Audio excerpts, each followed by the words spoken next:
ಜಗತ್ತಿನ ಇಂಟ್ರೆಸ್ಟಿಂಗ್ ಸುದ್ದಿಗಳನ್ನು ಕ್ವಿಕ್ ಆಗಿ ಹೇಳ್ತೇನೆ ಕ್ರಿಕೆಟ್ ರೌಂಡಪ್ನಲ್ಲಿ.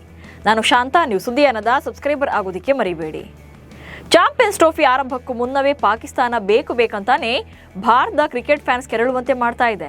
ಇದೀಗ ಗಡ್ಡಾಫಿ ಕ್ರೀಡಾಂಗಣದಲ್ಲಿ ಭಾರತದ ಧ್ವಜವನ್ನ ತಲೆ ಕೆಳಗಾಗಿ ಹಾರಿಸಲಾಗಿದೆ. ಈ ತರ ದೇಶಗಳ ಧ್ವಜಗಳನ್ನು ಸರಿಯಾಗಿ ಇರಿಸಲಾಗಿದ್ದು, ನಮ್ಮ ಭಾರತದ ತ್ರಿವರ್ಣ ಧ್ವಜವನ್ನ ಮಾತ್ರ ತಲೆ ಕೆಳಗಾಗಿ ಹಾರಿಸಲಾಗಿದೆ. ಇಷ್ಟು ದೊಡ್ಡ ಜವಾಬ್ದಾರಿಯನ್ನು ವಹಿಸಿಕೊಂಡಿರುವಂತಹ ಪಾಕಿಸ್ತಾನ ತನ್ನ ದುಷ್ಟ ಬುದ್ಧಿ ಬಿಡೋದಿಲ್ವ ಎಂದು ಭಾರತೀಯರು ಪ್ರಶ್ನಿಸಿದ್ದಾರೆ. ಈ ಬಾರಿ WPLನಲ್ಲಿ ಟಗರು ಪುಟ್ಟಿ ಕರ್ನಾಟಕದ ಕ್ರಶ್ ಶ್ರೇಯಾಂಕ ಪಾಟೀಲ್ರನ್ನ ಫ್ಯಾನ್ಸ್ ತುಂಬಾನೇ ಮಿಸ್ ಮಾಡಿಕೊಳ್ತಿದ್ದಾರೆ. ಒಂದ್ ಕಡೆ RCB ಟೀಮ್ ಗೆಲುವಿನ ಕೇಕೆ ಹಾಕ್ತಾ ಇದ್ರೆ, ಮತ್ತೊಂದು ಕಡೆ ಟಗರು ಪುಟ್ಟಿ ಇಲ್ಲದೆ ಟೀಮ್ನಲ್ಲಿ ಏನೋ ಮಿಸ್ಸಿಂಗ್ ಅನಿಸ್ತಾ ಇದೆ. ಹೀಗಿರುವಾಗಲೇ ಶ್ರೇಯಾಂಕ ಪಾಟೀಲ್ ಮಾಡಿರುವಂತ ಪೋಸ್ಟ್ ಈಗ ವೈರಲ್ ಆಗ್ತಾ ಇದೆ. ಈಗ ಎದೆಗುಂದಿರಬಹುದು, ಆದ್ರೆ ನಾನು ಮತ್ತೆ ಹಾರಬಲ್ಲೆನು ಅಂತ ಶ್ರೇಯಾಂಕ ಪೋಸ್ಟ್ ಅನ್ನ ಮಾಡಿದ್ರು. ಅಂದ್ರೆ ಮುಂದಿನ ದಿನಗಳಲ್ಲಿ ಶ್ರೇಯಾಂಕ ಟೀಮ್ಗೆ ಜಾಯಿನ್ ಆಗ್ತಾರೆ ಅಂತ ಹೇಳಲಾಗ್ತಾ ಇದೆ. ವುಮೆನ್ಸ್ ಪ್ರೀಮಿಯರ್ ಲೀಗ್ ನಲ್ಲಿ ಮುಂಬೈ ಇಂಡಿಯನ್ಸ್ ಕೊನೆಗೂ ಕೂಡ ಗೆಲುವಿನ ನಗೆ ಬೀರಿದೆ. ಗುಜರಾತ್ ಜೈಂಟ್ಸ್ ವಿರುದ್ಧ ಮಂಗಳವಾರ ನಡೆದಂತಹ ಪಂದ್ಯದಲ್ಲಿ ಮುಂಬೈ ಜಯ ಗಳಿಸಿದೆ. ಜೈಂಟ್ಸ್ ನೀಡಿದಂತ 121 ರನ್ಗಳ ಗುರಿಯನ್ನ ಬೆನ್ನಟ್ಟಿದಂತ ಮುಂಬೈ ತಂಡ 16.1 ಓವರ್ಗಳಲ್ಲಿ 5 ವಿಕೆಟ್ಗಳನ್ನು ಕಳ್ಕೊಂಡು ಗುರಿ ತಲುಪಿದೆ. ಈ ಗೆಲುವಿನೊಂದಿಗೆ ಅಂಕಪಟ್ಟಿಯಲ್ಲಿ 2ನೇ ಸ್ಥಾನಕ್ಕೆ ಲಗ್ಗೇಟಿದೆ. WPLಗೆ ಪದಾರ್ಪಣೆ ಮಾಡಿದಂತ ಅತ್ಯಂತ ಕಿರಿಯ ಆಟಗಾರ್ತಿ ಎಂಬ ಹೆಗ್ಗಳಿಕೆಗೆ ಪಾತ್ರರಾಗಿದ್ದಾರೆ ಜಿ ಕಮಲಿನಿ. GT ವಿರುದ್ಧದ ಪಂದ್ಯದಲ್ಲಿ ಮುಂಬೈ ಇಂಡಿಯನ್ಸ್ ತಂಡದ ಪರವಾಗಿ ಕಮಲಿನಿ WPLಗೆ ಪದಾರ್ಪಣೆ ಮಾಡಿದರು. ಕಮಲಿನಿಗೆ ಈಗ 16 ವರ್ಷ ವಯಸ್ಸು.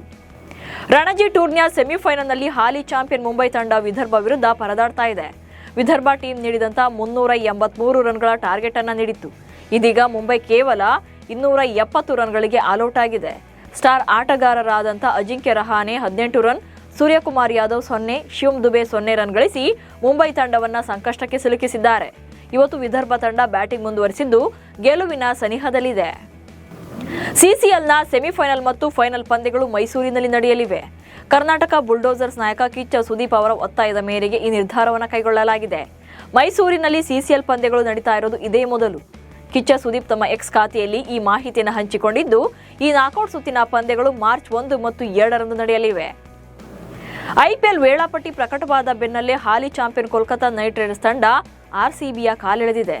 ಅದು ಕೂಡ 49 ರನ್ಗಳ ಆಲ್ಔಟ್ ಅನ್ನು ಪ್ರಸ್ತಾಪಿಸುವ ಮೂಲಕ. 2017ರಲ್ಲಿ RCB ತಂಡ KKR ನೀಡಿದ 131 ರನ್ಗಳ ಗುರಿಯನ್ನ ಬೆನ್ನತ್ತಿ ಕೇವಲ 49 ರನ್ಗಳಿಗೆ ಆಲ್ಔಟ್ ಆಗಿತ್ತು. ಮಾರ್ಚ್ 22ರಂದು ಕೋಲ್ಕತಾದ ಈಡನ್ ಗಾರ್ಡನ್ಸ್ ಮೈದಾನದಲ್ಲಿ ನಡೆಯಲಿರುವಂತಹ ಈ ಪಂದ್ಯಕ್ಕೂ ಮುನ್ನವೇ RCBಗೆ KKR ಹಳೆಯ ಸೋಲಿನ ಕಹಿ ನೆನಪನ್ನ ನೆನಪಿಸಿ ಟಾಂಗ್ ಕೊಟ್ಟಿದೆ. ಬಹು ನಿರೀಕ್ಷಿತ ಚಾಂಪಿಯನ್ಸ್ ಟ್ರೋಫಿ ಟೂರ್ನಿಯಿಂದ 13 ಆಟಗಾರರು ಹೊರಬಿದ್ದಿದ್ದಾರೆ.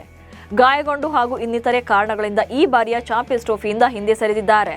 Pat Cummins, Gerald Coetzee, Josh Hazlewood, Mitchell Starc, Jacob Bethell, Mitchell Marsh, Lockie Ferguson, Marcus Stoinis, Jasprit Bumrah ಸೇರಿದಂತೆ ಸ್ಟಾರ್ ಆಟಗಾರರೇ ಚಾಂಪಿಯನ್ಸ್ ಟ್ರೋಫಿಯಿಂದ ಹೊರಬಿದ್ದಿದ್ದಾರೆ.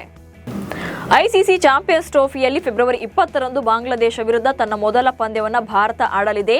ಈ ಪಂದ್ಯಕ್ಕಾಗಿ ಟೀಂ ಇಂಡಿಯಾ ಸಕಲ ರೀತಿಯಿಂದ ಸಜ್ಜಾಗಿದೆ. ಇದರ ನಡುವೆಯೇ ಬಾಂಗ್ಲಾದೇಶದ ಮಾಜಿ ಆರಂಭಿಕ ಆಟಗಾರ ಇಮ್ರುಲ್ ಕಾಯಸ್ ತಮ್ಮ ಆಟಗಾರರಿಗೆ ಮಹತ್ವದ ಸಂದೇಶ ನೀಡಿದ್ದಾರೆ. ಭಾರತ ತಂಡದಲ್ಲಿ ಸ್ಟಾರ್ ವೇಗಿ ಜಸ್ಪ್ರೀತ್ ಬುಮ್ರಾ ಅವರ ಅನುಪಸ್ಥಿತಿಯ ಲಾಭ ಪಡೆಯುವಂತೆ ತಂಡಕ್ಕೆ ಸಲಹೆ ನೀಡಿದ್ದಾರೆ. ಹಾಗೆ ಬುಮ್ರಾ ಇಲ್ಲ ಎಂದು ತಂಡವನ್ನ ಹಗುರವಾಗಿ ಪರಿಗಣಿಸಬೇಡಿ ಎಂದು ಎಚ್ಚರಿಕೆ ಕೂಡ ನೀಡಿದ್ದಾರೆ. ಚಾಂಪಿಯನ್ಸ್ ಟ್ರೋಫಿಗೆ ಪತ್ನಿ ಜೊತೆಗಿರಬೇಕು ಎಂದು ಸ್ಟಾರ್ ಆಟಗಾರರೊಬ್ಬರು ICCಗೆ ಮನವಿ ಮಾಡಿದ್ರು. ಈ ಸ್ಟಾರ್ ಆಟಗಾರ ವಿರಾಟ್ ಕೊಹ್ಲಿ ಅಂತಾನೂ ಕೂಡ ಹೇಳಲಾಗ್ತಾ ಇದೆ. ಕೊನೆಗೂ ತಾನೇ ಮಾಡಿದಂತ ನಿಯಮದಿಂದ BCCI ಯೂ-ಟರ್ನ್ ಅನ್ನು ಹೊಡೆದಿದೆ. ಇದಕ್ಕಾಗಿ ಆಟಗಾರರಿಗೆ ಷರತ್ತು ಕೂಡ ವಿಧಿಸಿದೆ. ಅದರಂತೆ ಆಟಗಾರರು ಒಂದು ಪಂದ್ಯಕ್ಕೆ ಮಾತ್ರ ತಮ್ಮ ಕುಟುಂಬ ಸದಸ್ಯರೊಂದಿಗೆ ಬರೋಕೆ ಅವಕಾಶವನ್ನು ನೀಡಲಾಗುವುದು ಎಂದು BCCI ಹೇಳಿದೆ. ಇವಿಷ್ಟು ಇವತ್ತಿನ ಕ್ರಿಕೆಟ್ ರೌಂಡಪ್ ಸುದ್ದಿಗಳು. ನಮಸ್ಕಾರ.